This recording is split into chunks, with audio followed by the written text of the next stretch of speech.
ഒറ്റയ്ക്കാണോ ഇപ്പൊ ഞാൻ താമസിക്കുന്നത്? ഒറ്റയ്ക്കാണ് താമസിക്കുന്നത്. പിന്നെ എൻ്റെ ഫ്രണ്ട്സ് എല്ലാം ഉണ്ട്. ഞങ്ങൾ അവിടെ തന്നെയാണ് പ്രാക്ടീസും ഇങ്ങനെ എഡിറ്റിങ്ങും റെക്കോർഡിങ്ങും ചെറിയൊരു സ്റ്റുഡിയോ പോലൊക്കെ ഞാൻ സെറ്റ് ചെയ്തിട്ടുണ്ട്. അപ്പോൾ അതിൻ്റെ പ്രോഗ്രാമും കാര്യങ്ങളൊക്കെ ആയിട്ട് ഞാൻ എൻഗേജ് ആണ് ആക്ച്വലി. ഇപ്പോൾ വെറുതെ അല്ല ഭാര്യ, അതിനുശേഷം ചേട്ടനെ ബ്ലാക്ക് ഈസ് എന്ന് പറഞ്ഞ ഒരു യൂട്യൂബ് ചാനലിലൂടെയാണ് വ്ളോഗ് ചെയ്യുന്നതായിരുന്നു. അപ്പോൾ അന്നൊക്കെ ഭയങ്കര വ്യൂവേഴ്സും ആരാധകരൊക്കെ ചേട്ടനും ഫാമിലിക്കൊക്കെ ഉണ്ടായിരുന്നു. അതിനുശേഷമാണ് ചേട്ടനെ പിന്നെ ആ വീഡിയോസിൽ കാണാതായി, ഒരു ഫാമിലി ഫങ്ഷൻസിൽ കാണാതായി. അങ്ങനെ കാണാതായി വരുമ്പോഴായിരുന്നു ഓഡിയൻസിൻ്റെ ഭാഗത്ത് നിന്ന് അങ്ങനെ ഒരു ക്വസ്റ്റ്യൻ വന്നു തുടങ്ങിയത്. എന്തു പറ്റി, നിങ്ങൾ വേർപിരിഞ്ഞോ എന്നൊരു ചോദ്യം ഇങ്ങനെ ആൾക്കാരുടെ ഇടയിൽ നിന്നും വന്നുകൊണ്ടിരുന്നത്. ഇല്ല, ബ്ലാക്ക് കിസ് എന്ന് പറഞ്ഞ ചാനൽ മഞ്ജുവും സിമിയും കൂടെ തുടങ്ങിയ ചാനൽ. അതിൻ്റെ സ്റ്റാർട്ടിങ്ങിൽ ഞാനുണ്ടായിരുന്നു. ആ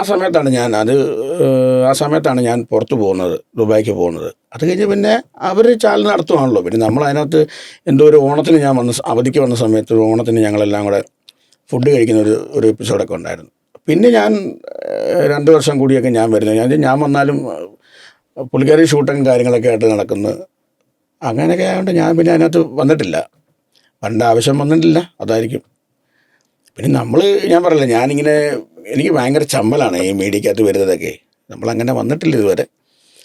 ഇപ്പം ഞാൻ പറയുന്നത് എൻ്റെ ഈ ഓർക്കസ്ട്രയ്ക്ക് വേണ്ടിയാണ് ഞാൻ ആദ്യമായിട്ട് ഞാൻ ഒരു ബൈറ്റ് ഇടുന്നത്. എൻ്റെ ജീവിതത്തിൽ ഫസ്റ്റ് സംഭവം അത്.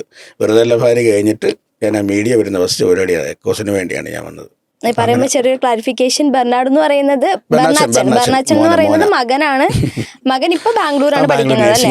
ബാംഗ്ലൂർ നഴ്സിംഗ് പഠിക്കുന്നു. അടിപൊളി. ഇപ്പൊ എത്ര വയസ്സുണ്ട് മോന്? അവന് 20 വയസ്സുണ്ട്. 20 വയസ്സിന് ഫസ്റ്റ് ഇയർ കയറിയിട്ടുണ്ട് അല്ലേ? അപ്പം ബാംഗ്ലൂർ പോയിട്ട് ഇനി മകനെ കാണുമ്പോൾ ഒരു എക്സൈറ്റ്മെന്റും കാര്യങ്ങളും, അല്ലെ എങ്ങനെയാണ് നിങ്ങൾ ടൈം സ്പെൻഡ് ചെയ്യാറ്? അവൻ അങ്ങനൊന്നുമില്ല. അവൻ അങ്ങനത്തെ ഒരാളും അല്ല. നമ്മളിപ്പോൾ ഞാൻ ഭയങ്കര സീരിയസ് ആയിട്ടൊക്കെ നമ്മൾ പല കാര്യങ്ങളൊക്കെ വിളിച്ചു ചോദിക്കുമ്പോൾ അവനതൊന്നും ഒരു വിഷയമുള്ള കാര്യമല്ല. അവനങ്ങനെ ഒരു ഇതൊന്നുമില്ല. നമ്മൾ ആദ്യമായിട്ട് കാണുമ്പോൾ അയ്യോ ഇത് ഒരു സാമട്ട് എല്ലാം ഈസി ആയിട്ട് കാണുന്ന ഒരാളവൻ.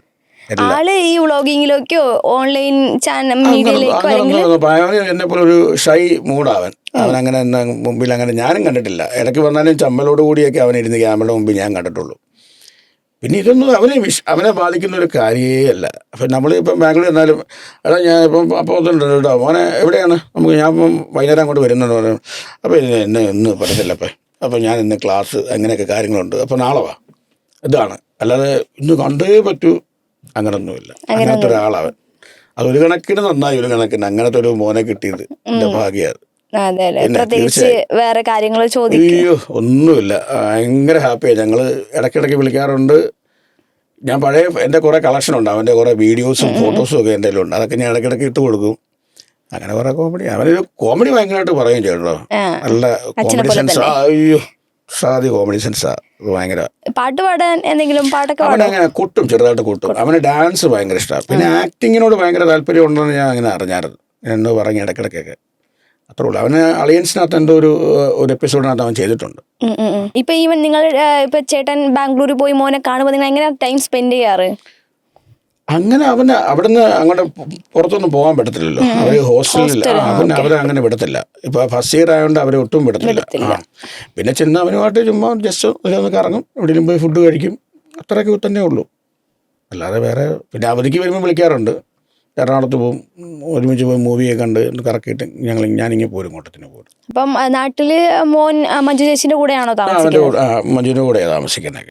ചേട്ടനിപ്പം അഭിനയം എന്തെന്നറിയാതെ അല്ലെങ്കിൽ ക്യാമറയ്ക്ക് മുന്നിൽ ഒന്നും അറിയാതെ വന്ന് നിന്ന ഒരാളായിരുന്നു ചേട്ടൻ. അന്ന് ഉണ്ടായിരുന്ന ഒരു ലൈഫ് ചേഞ്ച് എന്തായിരുന്നു, അല്ലെങ്കിൽ അന്ന് ഉണ്ടായ ഒരു മാറ്റം എന്തായിരുന്നു ചേട്ടന് പെട്ടെന്ന് എങ്ങനെ വന്നപ്പോ? പറഞ്ഞാല് ആദ്യമായിട്ടൊക്കെ നമ്മൾ ഈ ക്യാമറ മുമ്പിൽ വരുന്നത് വെറുതെ എല്ലാ ഭാര്യയല്ല. അപ്പോൾ അതിനകത്ത് വന്നു കഴിഞ്ഞപ്പം എനിക്ക് ഭയങ്കര പേടിയും ചമ്മലൊക്കെ ആയിരുന്നു.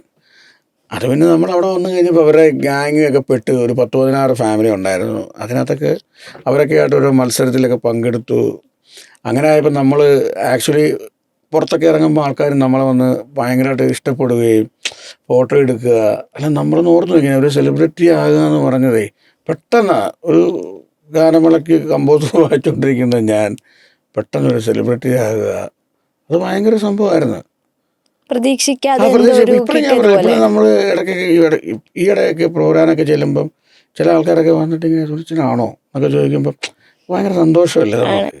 എപ്പോഴെങ്കിലും ലൈഫിൽ ഇങ്ങനെ ചിന്തിച്ചിട്ടുണ്ടോ വേണ്ടായിരുന്നു, അന്ന് ഇതൊന്നും വേണ്ടായിരുന്നു, അല്ലെങ്കിൽ ഇപ്പൊ റിഗ്രറ്റ് അടിക്കുന്ന എന്തെങ്കിലും കാര്യങ്ങളുണ്ടോ? ഏയ് അങ്ങനൊന്നുമില്ല, അതൊക്കെ ചുമ്മാ തോന്നലല്ലേ. ഈ ആരാ ഇങ്ങനെ ഇഷ്ടപ്പെടാത്തത്? നമ്മളൊരു പരിപാടിക്ക് പോയിട്ട് നമ്മളെല്ലാവരും അറിയപ്പെടുന്നു, ആൾക്കാരെല്ലാം നമ്മളെ കാണുന്നു. ഒരു സാധാരണ ഒരാൾ പുറത്തിറങ്ങുമ്പോൾ ഒരാൾ വന്ന് സെൽഫി എടുക്കാൻ വരുന്നു എന്നൊക്കെ പറയുമ്പോൾ നമുക്ക് ഭയങ്കര സന്തോഷമല്ലേ. പിന്നെ ആ പരിപാടി നമ്മൾ ഫൈനൽ വരെ എത്തുമെന്ന് ഒരിക്കലും പ്രതീക്ഷിച്ചില്ല. ഞാൻ ചെല്ലുമ്പോൾ തന്നെ ഔട്ടാവുമെന്ന് പറഞ്ഞായിരുന്നു ഞാൻ പോയത്. ഫൈനൽ വരെ എത്തി, ആൾക്കാരെല്ലാം അറിഞ്ഞു. അതൊക്കെ വലിയ കാര്യമാണ്. അത് നമുക്ക് ദുബായ് ചെന്നിട്ടാണെങ്കിലും നമ്മളെ പരിപാടിക്കൊക്കെ ചെല്ലുമ്പോൾ തന്നെ ഒത്തിരി ഫാമിലി വന്ന് നമ്മൾ വിളിക്കുകയും ഫോൺ കൊണ്ട് ഫോട്ടോ എടുക്കുകയൊക്കെ ചെയ്യുമ്പോൾ നമുക്ക് ഭയങ്കര സന്തോഷമല്ലേ. അത് ഭയങ്കര അനുഭവം തന്നെയാണ്.